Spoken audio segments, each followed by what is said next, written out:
haddii aad ku nooshaa muqdisho waxyaabaha ugu daran ee ishaadu qabanayaan ayaa ah burburka wadooyinka waxaana laga yaabaa inay kugu soo dhacdo su'aasha ah yaa mas'uul ka ah burburka wadooyinka ma qandaraaslayaasha dhisay wadooyinka mise dawladda la rabay marka la dhisay inay ku kontrol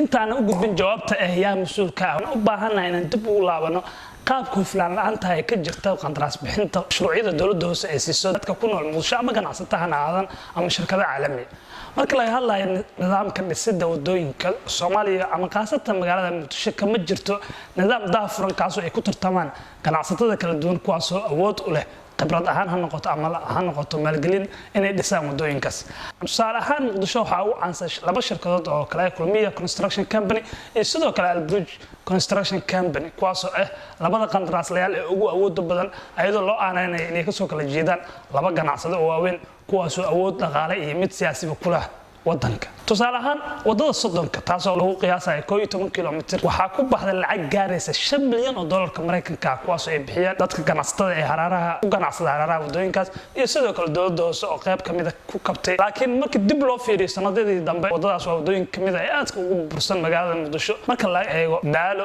laba dhagax sidoo kale iskooska fagax waa saddexda meelood ee ugu dhibaatada badan ee ka taagan tahay marka ay maamaato marista wadooyinka ama qaasata xilli roobaadka si la mid ah wadooyinka la dhisay ee ganacsatada Soomaalida ee Muqdisho ku nool ay dhisay waxa kamid ah wadada wadnaha oo ah wadooyinka ugu jaamka badan magaalada Muqdisho taas oo aad iyo aad looga caawinayo qaabka loo dhisay iyo sidoo kale habka loo wajahay marka ay imaato bulaacad u dejinta iyo sidoo kale infrastructure-ka ama inay biyuhu qulqulka biyaha ama ha noqoto dhinaca nadaafadda ka soo daadagna jawaabta ayaa mas'uulka ah sida iska cad waxa mas'uulka ah cid kasta oo ku leh dhisidda iyo sidoo kale dabagalka